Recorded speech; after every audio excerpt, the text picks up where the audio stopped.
تو پاکستان میں کچھ عرصے سے یہ وہ پوری دنیا میں ایک زمانے میں رہا, لیکن پاکستان میں اب بھی یہ ہے کہ اگر آپ نے شروع کے, اگر آپ اسسٹنٹ پروفیسر ہیں, اگر آپ نے ایسوسیٹ پروفیسر بننا ہے, پھر سینئر پروفیسر تک اگر آپ نے جانا ہے, تو آپ کو اتنے ریسرچ آرٹیکل چھپوانے ہوں گے, اتنے انٹرنیشنل, اتنے لوکل جو ہے وہ جرائد یا جرنلز میں. تو ہوتا یہ ہے پاکستان میں بدقسمتی سے کہ دائیں بائیں سے کاپی پیسٹ کر کے جو ہے وہ آرٹیکل چھپوا لیے جاتے ہیں, اور یا کہیں جو دائیں بائیں سے چرا لی جاتے ہیں. گو کہ ایک اچھا نظام موجود ہے, لیکن اس کے باوجود جو ہے وہ چربا سازی, یہ جو پلیجرزم ہے, اس کو جو ہے مات دینے کی کوشش کر کے چیزوں کو چھپایا جاتا ہے. ایک قسم کا چربا سازی دو نمبر طریقے سے. جس طرح سے آپ نے کہا کہ انٹرنیشنل جرنلز جو ہیں ان میں پیسے دے کر آرٹیکل چھپوائے جاتے ہیں, یہ سلسلہ جو تھا یہ تو شروع سے جاری تھا, تو کیا اب وہ مکمل طور پر بند ہو سکے گا, یا پھر ہم دیکھیں گے کہ کوئی نیا لوپ ہول نکل آئے گا اس حوالے سے؟ دیکھیں, اس حوالے سے اگین ایک بالکل ابتدائی سٹیپ ہے, اور اے سی سی کی کوشش ہے, نئی مینجمنٹ کی کوشش ہے کہ کس طریقے سے اس سارے جال کو توڑا جائے. اب امریکہ وغیرہ میں یہ ہوا کہ جو یونیورسٹیز کے ٹیچرز تھے ان کی پروموشن سے علیحدہ کر دیا گیا ریسرچ جرنلز کو. یعنی اسلام آباد میں کچھ ایسی یونیورسٹیز ہیں جن کے پروفیسرز نے ایک سال کے اندر 300 سے 400 یا 600 تک آرٹیکلز لکھے. یہ ہیومنلی پاسبل نہیں ہے, اور انہوں نے جو ہے وہ ریسرچ جرنلز میں چھپوائے بھی. تو لوگ حیران ہوتے ہیں کہ یہ کیسے ممکن ہے. تو اس چیز کو روکنے کے لیے جو اس طرح کے ڈمی قسم کے ریسرچ جرنلز تھے ان کو فلٹر کر کے ان کی کوالٹی کو دیکھا جا رہا ہے, اور ان کو فلٹر آؤٹ کیا جا رہا ہے. جولائی 2025 سے جو ریسرچ جرنلز تھے ان کے حوالے سے اسکروٹنی کا آغاز کیا جا چکا ہے, اور کوشش کی جا رہی ہے کہ جو ریسرچ رکھا ہوا ہے یہی اس مسئلے کی اصل جڑ ہے. دیکھیں, بالکل پروموشنز کے حوالے سے تو میری بھی جب ایچ ای سی کی مینجمنٹ سے بات ہوئی تو میں نے انہیں یہ کہا کہ پلیز اس کو تھوڑا سا اپڈیٹ کرنے کی ضرورت ہے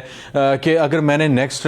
پروموشن میں جانا ہے, میں نے ایسوسیٹ پروفیسر بننا ہے, میں نے تھوڑا اس سے اوپر جانا ہے, تو اس کے لیے مجھے اتنے آرٹیکل چھپوانے ہیں تاکہ میری سی وی میں اتنی چیزیں آ جائیں اور اس کے بعد میں ایلیجیبل ہو جاؤں گا. تو ان چیزوں کو تھوڑا بہتر ہونے کی ضرورت ہے. یہ جو ریٹ ریس ہے ریسرچ آرٹیکل چھپوانے کی, اس سے ہمیں باہر آنا ہوگا. اور ہم نے دیکھا ہے کہ ماضی میں اچھے خاصے یونیورسٹیز کے وائس چانسلرز اور ریکٹرز بھی اس طرح کی چیزوں میں انوالو رہے ہیں جہاں پہ ان کی ڈگریوں کے ان کے جو تھیسز وغیرہ تھے وہ پلیجرائزڈ تھے, اور وہ 40 سے 50 اور 60% تک ان کی جو ڈگریاں تھیں وہ پلیجرائز تھیں. تو ہمارے ہاں یہ مسئلہ تو رہا ہے جس کی وجہ سے بین الاقوامی سطح پہ ہمیں بدنامی کا بھی سامنا کرنا پڑا, اور جو انٹرنیشنل رینکنگز ہوتی ہیں یونیورسٹیز کی, ان ریسرچ آرٹیکلز کی ایک مختلف جو ہے وہ باکسز ہوتے ہیں, جن میں سے ایک ٹک باکس جو ہوتا ہے وہ یہ ہوتا ہے کہ اس یونیورسٹیز نے کتنے ریسرچ آرٹیکل چھاپے ہیں اور کتنے انٹرنیشنل جو ہے وہ جرنلز میں چھاپے ہیں. تو اگین اس چیز کو بہتر کرنے کے لیے ایک اچھا خاصا وقت درکار ہوگا, ایک اچھی میٹیکولس قسم کی کمپریہنسو جو ہے اسٹریٹجی بنانی ہوگی. اور مجھے پوری امید ہے کہ جو نئے ایگزیکٹو ڈائریکٹر ہیں وہ ان سارے معاملات کو دیکھیں گے. چیئرمین جو ہوتے ہیں وہ تو ظاہر ہے ایک سیریمونیل پوسٹ ہوتی ہے, جو ایگزیکٹو ڈائریکٹر ہوتے ہیں ان کے پاس وہ پبلک جو ہے وہ اکاؤنٹ جو ہے اکاؤنٹنگ آفیسر بھی ہوتے ہیں, وہ چیزوں کو دیکھتے ہیں, پی ایس سی اور کمیٹیز میں جا کے جواب دہی کرنی ہوتی ہے. تو امید کی جا سکتی ہے کہ وہ ان معاملات کو بہتر کریں گے اور ریسرچ کو ریسرچ ہی رہنے دیں گے. جہاں پاکستان میں بہت سی بیماریاں ہیں, بہت سے سوشل ایشوز ہیں, ہمارے ہیومن رائٹس کے ایشوز ہیں, ان چیزوں پہ ریسرچ کر کے اوریجنل ریسرچ ہمارے سامنے آئے تاکہ پالیسی میکرز ان ریسرچ کو دیکھ کر نئے قوانین بنائے, اور جو ڈاکٹرز ہیں وہ ان ریسرچ کی بیسس پہ جو بیماریاں ہیں ان کے تدارک کے لیے کوششیں کریں. اچھا ریاض, ایک اور چیز ہے, ایتھکس گائیڈ لائن کی بات ہو رہی ہے, تو کیا طلبہ اور پروفیسر کو غیر اخلاقی راہ سے اپنانے سے روکنے کے لیے یہ جو ایتھکس گائیڈ لائن ہے یہ مؤثر ثابت ہوگی کہ نہیں ہوگی؟ دیکھیں, اس سلسلے میں ایک دو چیزیں بڑی اہم سمجھنے کی ضرورت ہے کہ جو انڈیکسنگ ہوتی ہے وہ مختلف جگہوں پہ فیک ہوتی ہیں. مثال کے طور پر یہ ہوتا ہے کہ مطلب جنرل ہائی جیکنگ بھی آتی ہے جس میں آپ کسی کا ایک اوریجنل ویب سائٹ کی فیک ویب سائٹ بنا کے اس سے ملتی جلتی لوگوں سے پیسے لے کے آرٹیکل چھاپتے ہیں اور آپ اپنی سی وی میں جو ہے وہ اس کو ڈال دیتے ہیں. جہاں تک امپیکٹ فیکٹر کی بات ہے تو امپیکٹ فیکٹر یہ ہے کہ ایک کسی آرٹیکل میں کسی جگہ پہ آپ کا جو آرٹیکل ہے وہ چھپا ہے, مثال کے طور پر چائے جو ہے دن میں اتنی اگر استعمال ہوگی تو یہ صحت کے لیے کتنا نقصان دہ ہوگی, اس پہ آپ نے ریسرچ آرٹیکل چھاپا ہے, تو وہ کتنے لوگوں نے کتنی مرتبہ دیکھا. ایک اور چیز ہوتی ہے انڈیکسنگ ہوتی ہے کہ آپ کا جو آرٹیکل ہے وہ کتنا زیادہ معتبر ہے اور کتنے معتبر جو ہے وہ جرنل میں چھپا ہے اور اس کی کتنی اہمیت ہے. بڑے بڑے انٹرنیشنلی ریکگنائز قسم کے جو ہے وہ جرنلز ہیں جہاں پہ ہارورڈ MIT اور بڑی بڑی یونیورسٹیوں کے جو اسٹوڈنٹ ہیں اسکالرز ہیں وہ اپنے جو آرٹیکل چھاپنے کے لیے بھی جو ہے وہ ایڑی چوٹی کا زور لگاتے ہیں. وہاں پہ آرٹیکلز آپ کے نہیں چھپ پاتے, تو اگر وہاں پہ آپ کا آرٹیکل چھپتا ہے تو ظاہر ہے پاکستان میں چند نامی گرامی لوگ ہی ہیں جن کے آرٹیکلز اتنی بڑی جو ہے وہ ریسرچ جرنلز میں چھپے ہیں. تو اگین ان چیزوں کو بہتر کرنے کی اشد ضرورت ہے, ورنہ ہم پہ آلریڈی بہت سی حوالوں سے ہمارے اوپر ٹھپے لگ چکے ہیں کہ ہمارے ہاں جو ہے وہ جنرل ہائی جیکنگ ہوتی ہے اور سپوفنگ ہوتی ہے. یہ ساری چیزیں جو ہیں بدقسمتی سے بڑی بدنامی ہے, اور بہت سی جگہوں پہ اگر ہم اپنی ریسرچ آرٹیکلز کو باہر پروفیسرز کو پیئر ریویو کے لیے بھجواتے ہیں تو اس پہ جو ہے بڑی منفی قسم کی فیڈ بیک آتی ہے. مثال کے طور پر یہاں پہ ایک PhD پروفیسر بیٹھے ہوئے ہیں, کوئی آرٹیکل چھپا ہے تو وہ باہر جو ہے وہ ایک قسم کا ایک اور PhD پروفیسر کو بھجواتے ہیں کہ یہ جو تھیسز ہے, یہ جو ریسرچ آرٹیکلز ہے, اس کو ذرا دیکھا جائے, اور پھر اس پہ جو ہے وہ اپنی فیڈ بیک وغیرہ دیتے ہیں. انفارچونیٹلی پاکستان میں یہ بھی فیک طریقے سے کی جاتی ہیں. تو بہت سی چیزوں کو دیکھنے کرنے کی ضرورت ہے, اور اگر یہاں پہ یہ مینجمنٹ بہت سی چیلنجز ہیں جو ہے وہ جانچ کی جائے گی, تو یہ جو جانچ کی جائے گی آن لائن پورٹل کے ذریعے یہ کتنی ٹرانسپیرنٹ ہوگی؟ دیکھیں نیت تو بظاہر یہ لگ رہی ہے کہ ان چیزوں کو ٹرانسپیرنٹ رکھا جائے. آن لائن جب یہ آرٹیکل چھپیں گے تو ان کو کاؤنٹر چیک کیا جائے گا, ان کو دیکھا جائے گا کہ یہ جو ریسرچ آرٹیکلز ہیں ان کی صحت کتنی جو ہے وہ بہتر ہے, اور کیا یہ اس انٹرنیشنل جو ریسرچ آرٹیکلز جو انٹرنیشنل جرنلز میں چھپنے کی جو بیسک کرائٹیریا ہوتے ہیں, آپ KPIs کہہ لیں یا جو بھی کچھ کہہ لیں, کیا ان بیسک کرائٹیرین جو ہوتے ہیں یا کرائٹیریا ہوتے ہیں ان کو یہ میٹ کر رہا ہے یا نہیں کر رہا. اگر وہ اس کو میٹ نہیں کر رہا تو اس پہ ریڈ فلیگ لگ جائے گا, اور اس کے بعد جو ہے اس اسکالر کے خلاف کیا ایکشن لیا جائے گا, کون کون سے پروفیسر انوالو تھے, کون سے یونیورسٹی کے ڈپارٹمنٹ کے ڈینز اور HODs انوالو تھے, ان کو دیکھا جائے گا.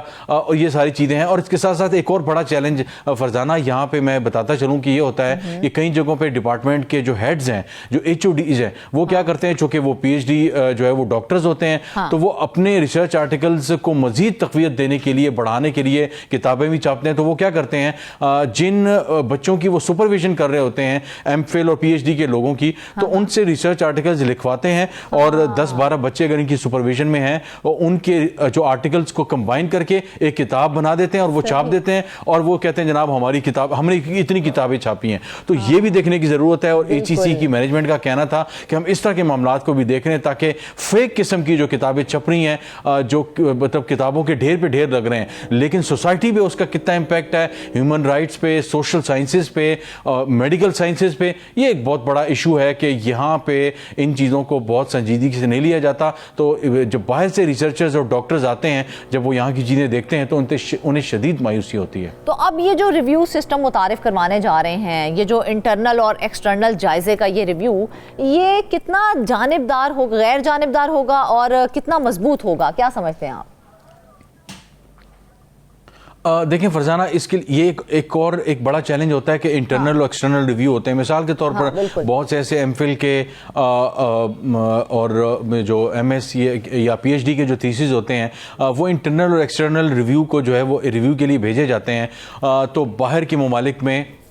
جو ہے وہ ان تھیسز وغیرہ کو, آرٹیکلز کو بھیجا جاتا ہے, ان پہ ایک قسم کی جرا کی جاتی ہے. انٹرنیشنل پروفیسر جو ہوتے ہیں وہ کرتے ہیں اور لوکل کرتے ہیں. اب لوکل کو تو یہاں پہ انفارچونیٹلی کہہ لیں کس طریقے سے آپ مینج کر لیتے ہیں. بہت سی جگہوں پہ چائے پانی بھی سننے میں آیا ہے, کھانا کھلانے کی باتیں بھی آئی ہیں, لیکن انٹرنیشنلی جب اس طرح کی چیزیں باہر جاتی ہیں تو اس میں بھی چیزوں کو جو ہے وہ مینیپولیٹ کیا گیا ہے, اور فیک پروفیسرز بنا کر اس کے فیک جو ہے وہ پازیٹیو ریویوز بنا کر اس چیزوں کو آگے لے جایا جاتا ہے. لیکن اب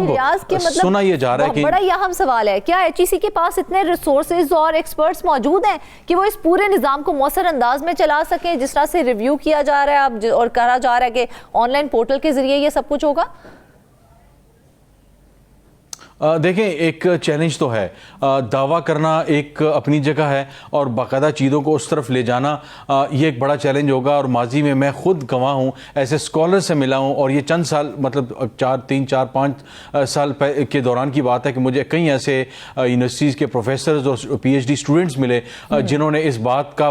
سامنے کھل کے کہا کہ جناب ہمیں اس طرح کے ایچ ای سی اپروو جو ریسرچ جرنلز ہیں، ہمیں ان جرنلز میں جو ہے وہ آرٹیکل چھپوانے کے لیے باقاعدہ طور پہ ایچ ای سی کے لوگ اور جو جرنل کی سطح پہ جو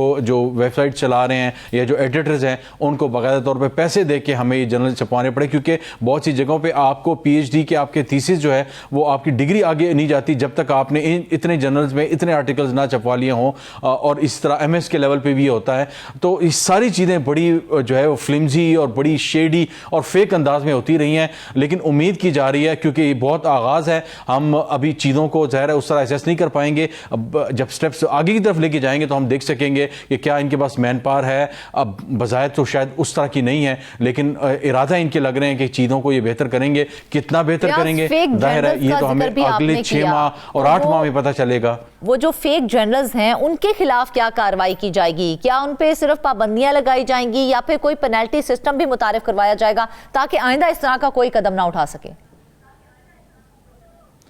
دیکھیں یہ تو میرا خیال ہے کہ ہمارے پروگرام کی طرف سے، ہمارے پروگرام کے توسط سے جو ہے ایچ ای سی کے لیے، اور ظاہر ہے وہ چیزوں کو دیکھتے ہوئے مینجمنٹ کو ہماری یہ تجویز ہوگی کہ اس طرح کی جو فیک ویب سائٹس بنائی گئی ہیں، ہائی جیکنگ کرتے ہیں، ملتے جلتے ناموں سے انہوں نے وہ بنائی ہوئی ہیں، جس طرح ہمارے میڈیا میں ہوتا ہے اس طرح بہت سی جگہوں پہ یہ ہوتا ہے کہ ملتے جلتے ناموں سے ویب سائٹس بنا لی جاتی ہیں اور لوگوں سے پیسے لے کے اس پہ آرٹیکل چھپوائے جاتے ہیں، وہ اپنی سی ویوں میں ڈال کے باقاعدہ طور پہ اسکالرشپ اور فیلوشپس کے لیے اپلائی بھی کرتے ہیں اور اس طرح اپنی پروموشنز بھی لیتے ہیں. تو ہماری گزارش یہ ہوگی ایچ ای سی کے حکام سے کہ اس طرح کی ویب سائٹس کو جو ہے وہ باقاعدہ طور پہ ایف آئی اے کے جو سائبر کرائم ہے، اب تو سائبر کرائم این سی سی آئی اے بن گیا ہے، این سی سی آئی کو باقاعدہ طور پہ اس طرح کی چیزیں، اس طرح کی ویب سائٹ بھجوائی جائیں، اس طرح کے لوگوں کے نام بھجوائے جائیں، اور باقاعدہ طور پہ ایچ ای سی کی ویب سائٹ پہ اور ایچ ای سی کے سوشل اور ڈیجیٹل میڈیا پہ باقاعدہ طور پہ اس طرح کے جو جعلی نام ہیں، جعلی جرنلز ہیں اور جعلی پروفیسرز ہیں اور جو یونیورسٹیز اس طرح کے کام کرتی ہیں ان کے بارے میں آگاہی دی جائے. اخبارات میں اگر نہیں کیا جاتا لیکن ڈیجیٹل میڈیا پہ لوگوں کو آگاہ کیا جائے تاکہ پڑھے لکھے لوگ، ایون جو سادہ لوگ ہیں، بہت سے پروفیسر وغیرہ میڈیا سے ان ٹچ نہیں ہیں، ان کو پتہ نہیں ہوتا کہ اس طرح کی چیزیں جو ہیں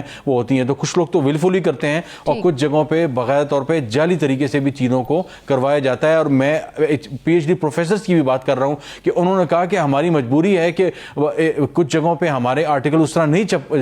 چھپتے تو ہمیں جو ہے پیسے دے کے ایسی جگہوں پہ آرٹیکل جو ہے وہ چھاپنے پڑتے ہیں. تو میرا خیال ہے کہ ایچ ای سی بھی اپنا قبلہ درست کرے گا اور مینجمنٹ بھی اس چیز پہ بڑی سخت جو ہے وہ نظر رکھے گی تاکہ اس طرح کی چیزیں دوبارہ نہ ہو اور پاکستان کا وقار بلند ہو. لیکن سوال میرا یہ ہے کہ کیا ایم فل اور پی ایچ ڈی طلبہ جو ہیں، کیا ان کے لیے کوئی ٹریننگ یا پھر اویئرنیس پروگرام بھی شروع کیے جائیں گے یا پھر صرف کاروائیاں ہی کی جائیں گی؟ دیکھیں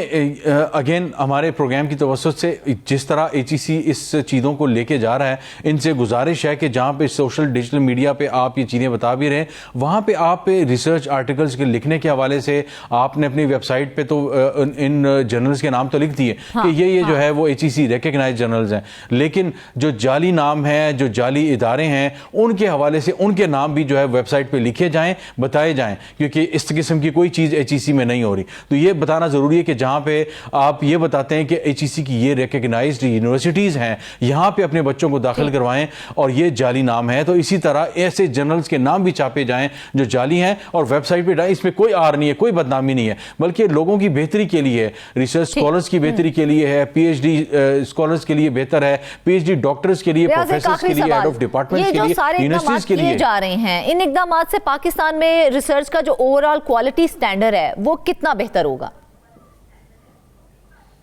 لیکن دیکھیں فرزانہ، یقیناً بہتر ہوگا. آپ ایسا سمجھیں کہ جعلی حکیم اور جعلی ادویات کے حوالے سے اگر عوام کو آگاہی ہو جاتی ہے کہ یہ ہسپتال ہیں اور یہ جگہ ہیں، یہ ڈاکٹرز ہیں، یہ اپرووڈ لسٹ ہیں، آپ نے کس شہر میں جانا ہے، یہاں پہ کیا جس ڈاکٹر کے پاس جا رہے ہیں کیا وہ جو ہے وہ پی ایم ڈی سی جو اسے اپرووڈ ہے، کیا اس کے پاس ایم بی بی ایس کی اور دوسری اسپیشلائزیشن کی ڈگریز موجود ہیں، آپ اس کا نام ڈالتے ہیں ویب سائٹ پہ. یہ ایگزسٹ نہیں کرتا، لیکن میں بات کر رہا ہوں کہ اس کا نام ڈالتے ہیں اس کا آپ کو پتہ چل جاتا ہے کہ اس کا کلینک اصلی ہے, اس کا نام اصلی ہے, کیا اس کا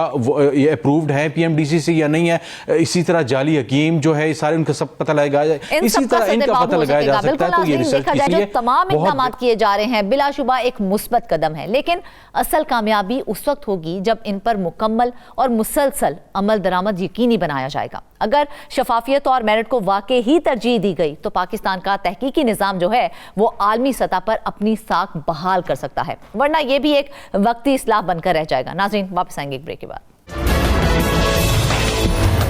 ویلکم بیک ناظرین. آپ کو بتائیں کہ کراچی میں غیر قانونی تعمیرات کا جن بے قابو ہوتا جا رہا ہے, اور اب معاملہ صرف عمارتوں تک ہی محدود نہیں رہا بلکہ کرپشن, جعلی منظوریوں اور ادارہ جاتی ناکامیوں تک جا پہنچا ہے. اینٹی کرپشن کی انکوائری نے کئی بڑے ناموں کو کٹہرے میں لا کھڑا کیا ہے. سوال یہ ہے کہ اس بار واقعی ہی کچھ بدلے گا یا یہ سب کچھ یوں ہی دب جائے گا پھر سے.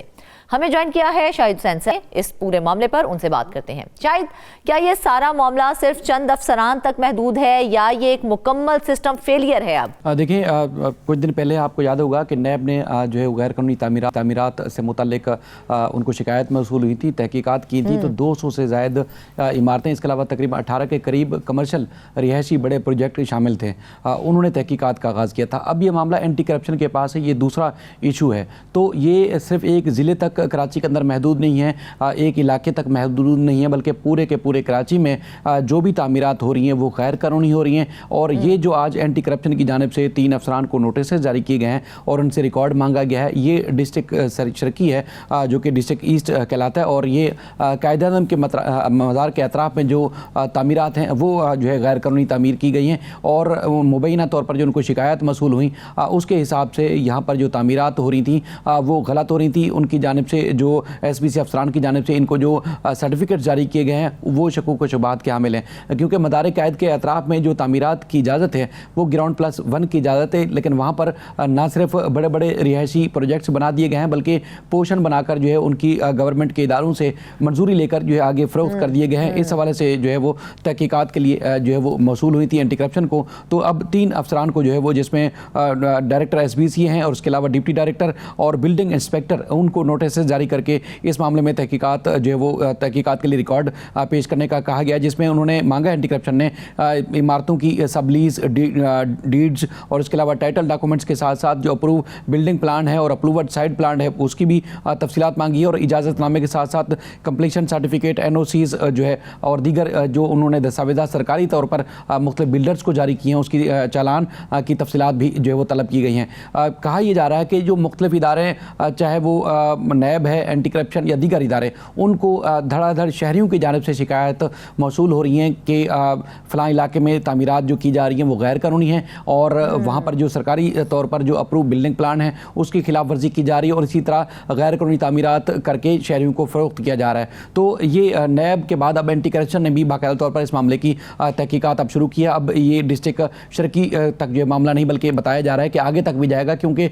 جو غیر قانونی تعمیرات کی اجازت دے ہی نہیں سکتا, لیکن ہم دیکھ رہے ہیں کہ مزار قائد کے میں بھی غیر قانونی تعمیرات ہو رہی ہیں. یہ تو بہت بڑا سیکیورٹی رسک ہے, کیا یہ کسی کو دکھائی نہیں دیتا؟ دیکھیں, کچھ عرصہ پہلے یعنی کہ 20 سال پہلے بھی اگر ان علاقوں میں ہائی رائز بلڈنگ بنا دی جاتی تھی, آج تک کچھ عمارتیں موجود ہیں, جس میں سی بریز کی ایک عمارت آپ کے سامنے موجود ہے مجنا روڈ کے اوپر, وہ مزار قائد کے قریب تھی. 2 سے 2.5 کلومیٹر کے فاصلے تک جو ہے مزار قائد کے اطراف میں غیر قانونی تعمیرات نہیں ہو سکتی. آج تک اس عمارت کے اندر کسی کو جو ہے وہ آباد نہیں ہونے دیا گیا, اس لیے کہ وہ غیر قانونی تعمیرات تھی. تو اسی طرح جب بڑے بڑے فیصلے لیے جاتے ہیں حکومتوں کی طرف سے, تو غیر قانونی جو چیزیں بنائی جاتی ہیں, عمارتیں بنائی جاتی ہیں, ان کو آباد نہیں ہونے دیا جاتا, ان کے خلاف کارروائی کی جاتی ہے. لیکن آج کا جو مافیاز ہیں, آج کل جو سسٹم ہے گورنمنٹ کے اندر بھی جو لوگ موجود ہیں, وہ قانون کو بالا طاق رکھتے ہوئے اس طرح کی تعمیرات کی نہ صرف اجازت دیتے ہیں بلکہ ان کو آباد بھی کر لیا جاتا ہے, اور آگے جو ہے وہ دوسرے تیسری چوتھی پارٹی کو فروخت بھی کر لیا جاتا ہے, جس میں بلڈرز اور ایس بی سی کے افسران اور دیگر کی ملی بھگت جو ہے ممکنہ طور پر یا مبینہ طور پر شامل ہوتی ہے.